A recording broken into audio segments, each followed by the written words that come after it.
Hello, and thank you so much for tuning in. I know it's been a minute, but I am going to be putting on my makeup today while I talk about something that I was thinking about recently.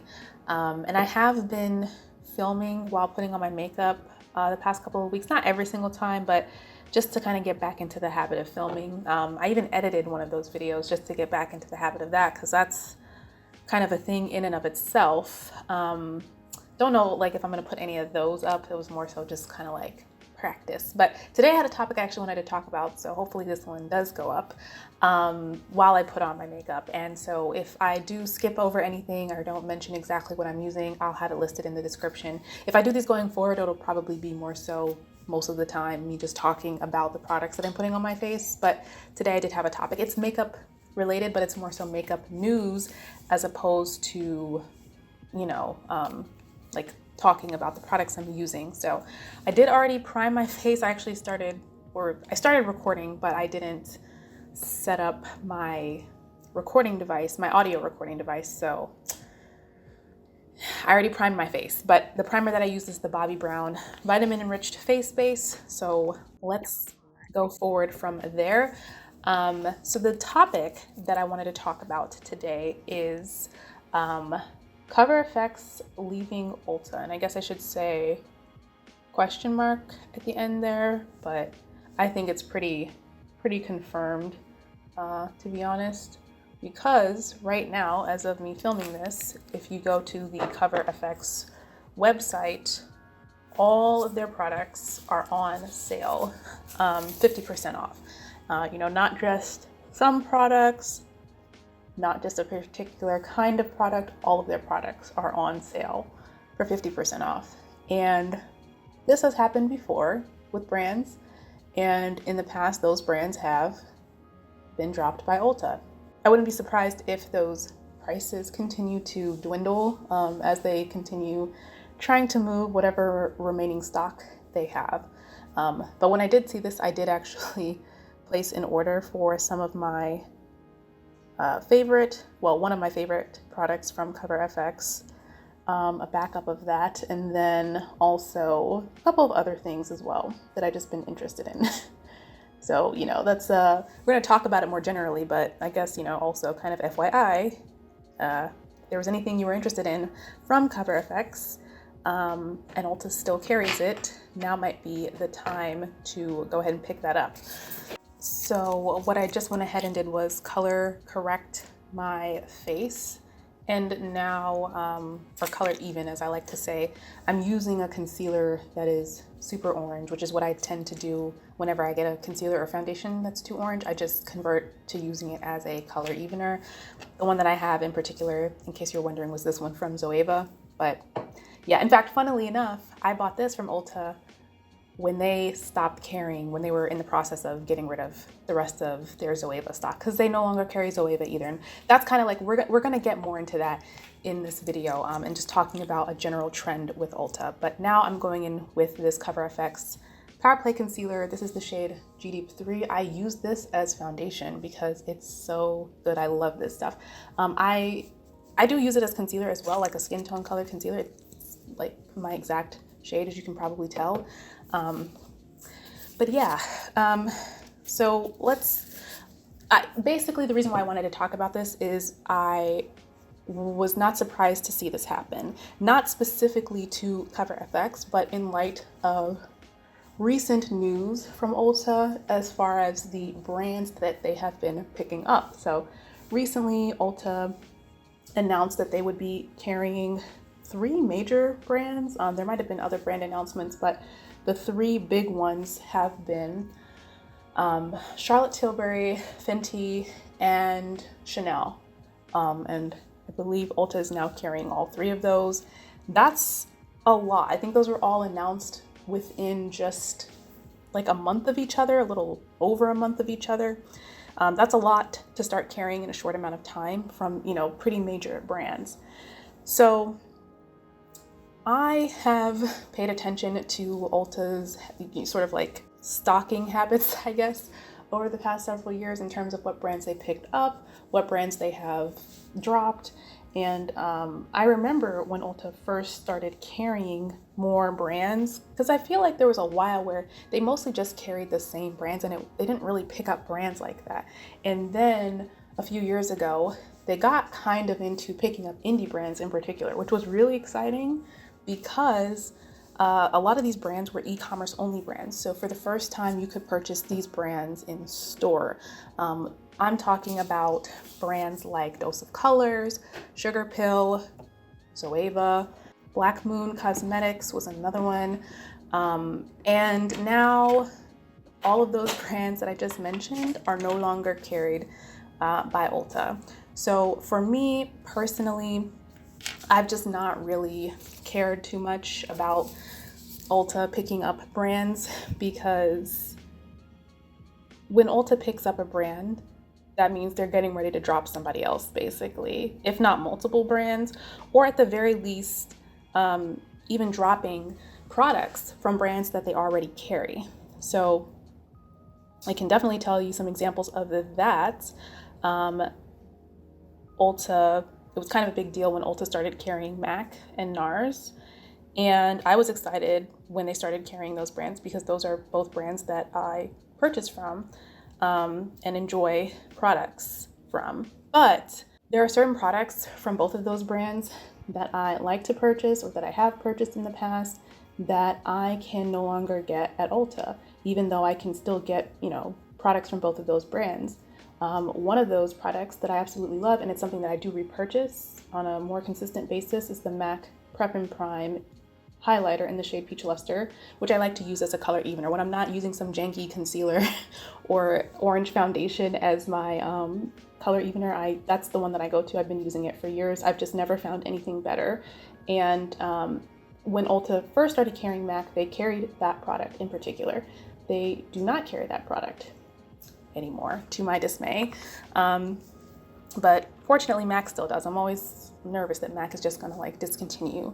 I'm not good at filling in my brows. I just do whatever. I don't care that much about them, to be honest. But the product that I just used was this Mented brow pencil. I really like the Mented brow pencil. Great dupe for the ABH Brow Wiz if you are currently on the hunt for ABH dupes, as I assume many people are. Not I have been divested from ABH for some years now, and I've already found some of my dupes for some of my favorite products from them, but that's neither here nor there. To get back on topic, Ulta has this habit of picking up these brands, but then dropping other brands, right? Because they only have a finite amount of space. Ulta is a US-based retailer, and they were going to expand into Canada, but then that just didn't happen. I feel like they announced that so long ago. And I think they announced last year, maybe, that it just wasn't going to happen because of course they cited the pandemic, but yeah. I feel so bad for y'all Canadians. Y'all didn't get Ulta, and then y'all had Target for all of 2 seconds. But y'all do have better health care, so, But yeah, I do feel like Ulta, being a US-based retailer, not having space anywhere else. I mean, I'm sure the amount of space that they have is limited, They just have the shelves at their stores and, maybe whatever warehouses they have here in the US.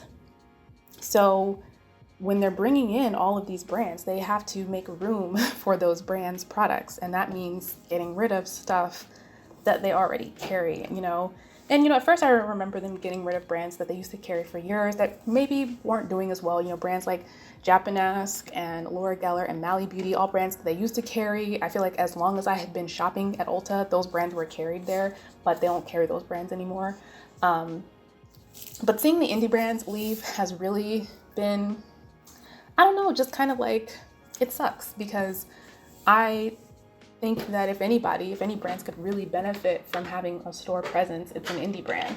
And I remember Dose of Colors, again, ending up at Ulta. I feel like that was the biggest news. That was the biggest deal when it first happened, because Dose of Colors was such a huge it was such a huge social media presence of a brand. It's probably the first indie brand that I really like ever ordered from, or the first, like, I guess, you know, online only brand that I ever ordered from, because they had such a presence on social media. You know, even though you couldn't go into a Sephora or Ulta and swatch their products, they were so reputable, you know? So I do feel like it was a little bit of a blow for Ulta to stop carrying them. I mean, to me and to, you know, maybe Dose of Colors, but I'm sure for Ulta it was fine. I am phrasing this in a way where Ulta is the decider, but I guess I should say, you know, I don't know specifically if these brands decided to leave Ulta, but I would assume not, especially again for these like indie brands where I mean, I can't see why it wouldn't be beneficial to have a store presence. And I feel like based on other stories I have heard about other indie brands and, you know, things that have come up or things that have been brought to surface because of like legal disputes, it seems kind of clear that oftentimes brands they're dropped by retailers. They don't just choose to leave. So that's one of the reasons why I just personally, I'm never excited when Ulta decides to pick up a new brand, because it just means, great, now I have to be on the lookout for who's like leaving. And like, if I had thought about it, like, cause I didn't really think much about it after that, but if I had thought about it, I probably could have guessed CoverFX, because they're kind of a big enough brand where like they carry a lot of CoverFX's stuff. But maybe they're not moving as well as they used to. I mean, I can't remember. I feel like the last thing that CoverFX put out that really got people's attention was the blush duos. And since then, and that's, you know, it's been a few years, and I feel like since then I haven't really heard much. So I primed my eyes using the NARS Tinted base in medium dark. This is the palette I'm going to be using on my eyes. This is a palette of singles that I built based off of the Lethal Cosmetics Night Flower palette. I did do a video where I assembled this palette. That should be going up at some point, probably after this video, because this video will be a lot easier to edit. And I guess it feels a little bit more time sensitive in the sense that, like, again, if you want to get some CoverFX stuff from Ulta, now might be your chance. Oh gosh, I'm already making a mess, but yeah. So basically Ulta has a habit of, you know, dropping brands when they acquire new brands. And a lot of times the brands that they drop are brands that, you know, I might be interested in. And I did think about, you know, like indies that they carry and how those brands might be in trouble. Like, for example, I just mentioned some of the indie brands that are no longer carried. One brand that is still carried by Ulta is Ritual de Fille. I do really like Ritual de Fille's products, and I was excited when I heard they were going to be carried by Ulta initially. And then I saw what Ulta was carrying from Ritual de Fille, and what I saw was not a lot. They have very few of Ritual de Fille's actual offerings, and even of the things that they offer, they don't offer the full line. It's literally it's a handful of things. And Ritual de Fille is one of those brands that is carried by some like more niche retailers that I think might also have physical locations. So you can there are other places to buy Ritual de Fille that have like more of their products. You know what I'm saying? Probably because those stores, even though they are smaller than, you know, they have less of a footprint than Ulta, they don't have as many, they're not carrying as much stuff, basically, is what I'm trying to say. So, I don't know. Ritual de Fille at Ulta might not be long for this world. That's one prediction that I have, but I'm thinking of other indie brands too. I just think whatever indie brands are currently at Ulta, days are numbered, with a couple of exceptions. One of those probably being Juvia's Place, which honestly, if you were going to drop a brand right now, Juvia's Place would probably be the brand to drop, but I don't see that happening. Because they're not going to drop brands, I think, that are doing well for them, but brands that maybe are just, you know, doing a little middling in numbers, maybe. I bet Ulta was really happy when Becca went out of business, because they were like, yes, that's one aisle of products that we can eliminate, you know, or one half aisle, or however much space Becca took up. The last time I went to Ulta, I feel like I recall Becca having like a full, you know, like a full side of an aisle, basically. So I guess that's really all that I wanted to say about that. I just don't get excited about Ulta carrying new brands, because it just means the other brands are leaving. That's just something I wanted to throw out there. It's like, if you ever notice Ulta picking up brands, if they continue to pick up more brands throughout the year, because it seems to be very on trend for them this year, just be prepared for other brands to leave. So now that I think I'm done talking about that, unless I think of something else, I will just kind of talk through the makeup that I'm using. So I've done my crease, and what I did was I went in with this shade here, which is like a really light beige shade, and I just mixed it with this shade, which is a lot darker, and that's the crease color that I ended up with. And I'm thinking that now I want to go in with, I want to do a look, I think, with like these two shades, because they're both kind of like, oh, you can't even see these two shades because they're both kind of purple tones, and then maybe this one on like the inner corner. We'll kind of, we'll see. We'll see. And I'm making a mess here. So I'm going to start with the lighter purple shade. This is a Terra Moons shade called Wavelength, and this is one of their, well, was one of their pastel chameleons. I don't think that they sell these anymore. I think when I was filming the video for this, I mistakenly called this a cosmic chameleon, but it's not. It's one of the pastels, and Terra Moons got rid of those. But this is a really pretty color. Now I'm taking UFO, which is also a Terra Moons shade. That's that deeper purple. This color is so pretty. And I'm just tapping this into the outer area. And yeah, these two colors go together really nicely.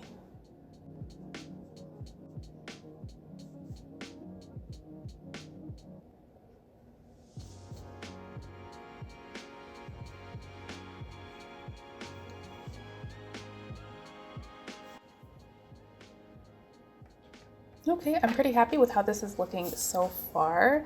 This is coming together really nicely. And I think, I'm gonna go ahead and maybe do some work on the lower lash line. No, I'm gonna do the inner corner shade first. So for my inner corner, I am gonna take this shade, like I mentioned, which is Daybreak by Terra Moons. Let me just swatch this one for you because it's so hard to see like what it actually looks like. It's kind of like a yellowy to pink iridescent shade. It's not one of the iridescent chameleons, but it is iridescent basically. I think this is one of their cosmic chameleons, but isn't that so pretty? So I'm gonna go ahead and take this and just put it in the inner corner.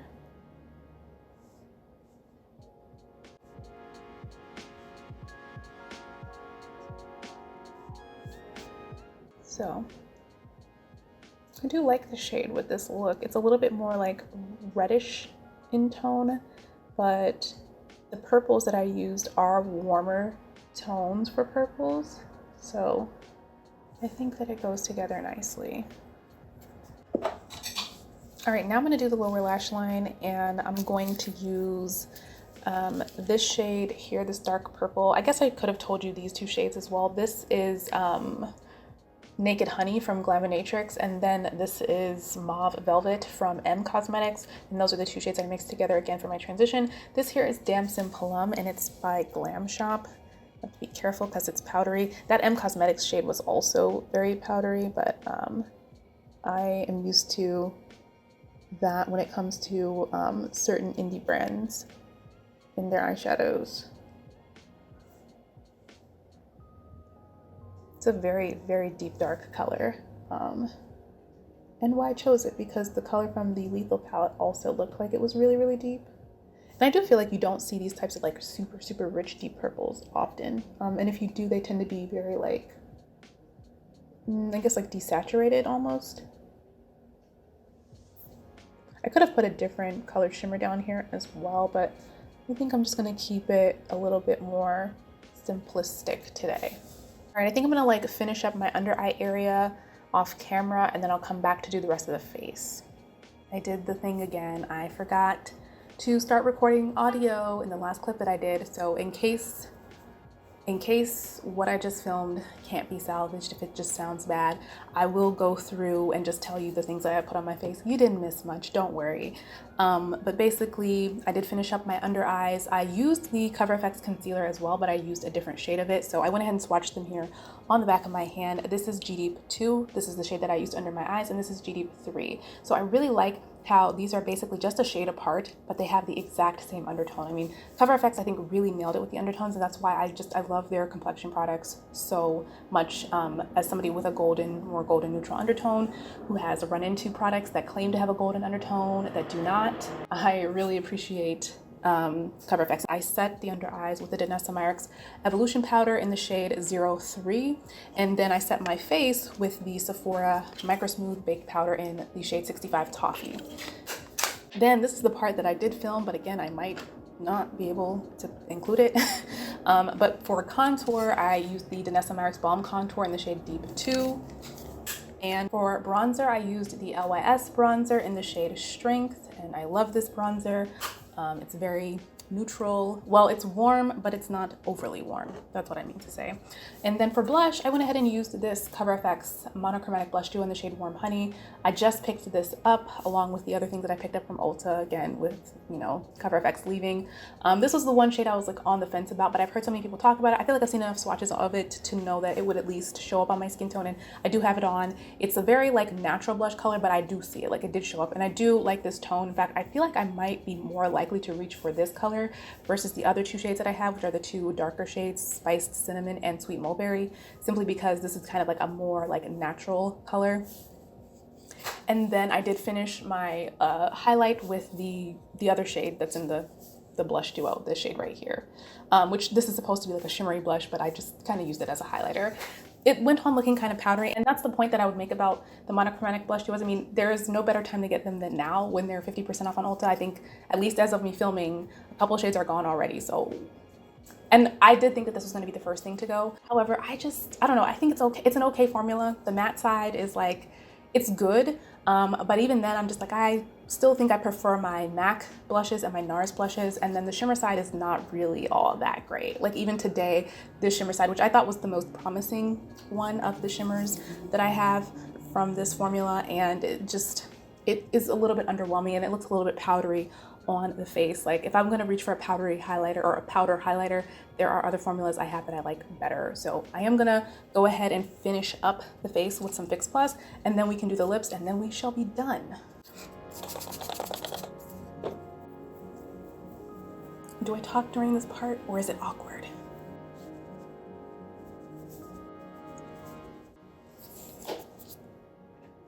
Okay, lipstick, lipstick, lipstick. All right, so I'm back to just finish up with lips. I was being really indecisive today, so I pulled two different options, but 3 products total. So the first option here is this MAC Love Me Liquid Lip Color in the shade Bated Breath. This is like a warmer toned pinky nude color for me. And then I also pulled a cooler combination option because even though my look is overall like warmer toned, I feel like since the shades on the eyes I have are purples, I feel like I can kind of swing doing a cool tone lip as well. So this is the shade Kinda Sorta from MAC. This is one of their Powder Kiss lipsticks. And speaking of brands that Ulta no longer carries, I pulled this lip gloss from Dose of Colors called Dolly. And referencing again ABH dupes, this is a fantastic, I know they have a different packaging now, but this is a fantastic dupe of the ABH glosses. So if you like the ABH glosses, but you're not really messing with ABH like that anymore, this is a really, really great formula dupe. They're really pigmented, like very smooth on the lips, and they don't feel heavy or sticky. So first, I'll try on both of the options, and then I'll kind of make my decision. I'll go in with Bated Breath first.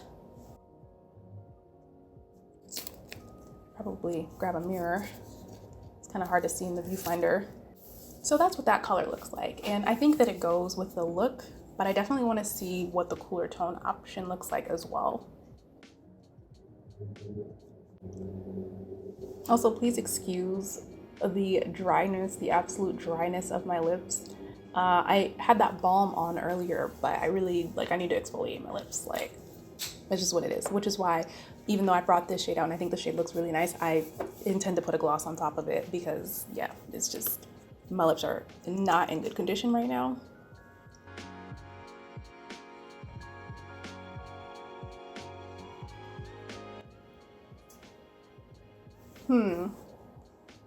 I actually think I kind of like this one better for this look, so I'm just gonna stick with this one. So that's about it. That's the final look. So I guess to wrap up my thoughts on Cover FX leaving Ulta, I'm a bit bummed about it, like I said, but for me personally, I will continue purchasing the concealer as long as I'm able to, just directly from their site or from other retailers, online retailers that carry their products. But to my knowledge, I don't think Cover FX, I think Ulta was the last like brick and mortar store they were in.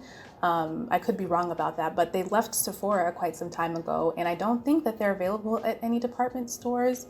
So this seems like kind of a significant change for the brand, but I guess the benefit is they do have, customers that are already familiar with the brand from the years that they have been available at Sephora and Ulta. And like I said, I personally plan to continue purchasing that Power Play concealer for as long as I can. Hopefully they are not, hopefully their exit from Ulta does not signify like the end of the brand, because that would be truly tragic.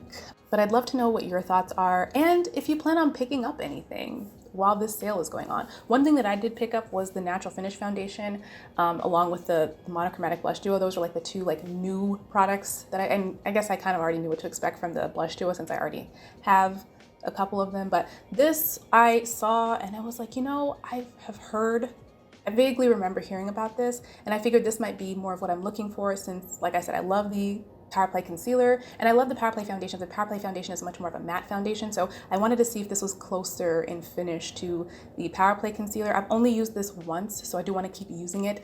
I have mine in the shade G100, and that's the same shade I am in the Power Play foundation as well.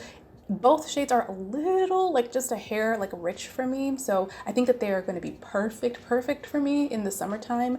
But if I like this enough, and my first impression of this is that I do really like it, then I will go back and probably get G90 if I can, if it's still available by then, because like stuff is definitely, flying off the metaphorical and probably actual shelves, because I'm sure they're probably on sale in stores as well. But let me know if you plan on picking anything up, and just in general, let me know what your thoughts are on all of this. Are you just generally more excited for the new brands that Ulta is bringing in, and it's kind of just tough luck for these brands that are leaving? Or, are you sad that, certain brands are leaving, or that certain brands have already left? I know that for me, like I said, the favoring of the larger, and Cover FX is certainly like a large mainstream brand, at least in my eyes. Even though I don't think they are owned, they technically might be independently owned, but I don't think of them as an indie is what I'm trying to say. But I definitely see Ulta favoring more of the mainstream brands versus the indies, and that makes me a little bit sad. So I'd love to know what your thoughts are on this whole situation, but that's it. That's really truly the end. If you found this video enjoyable and or informative, feel free to give it a thumbs up and subscribe for like content. But either way, thank you so much for watching, and I hope to see you in my next video. Bye.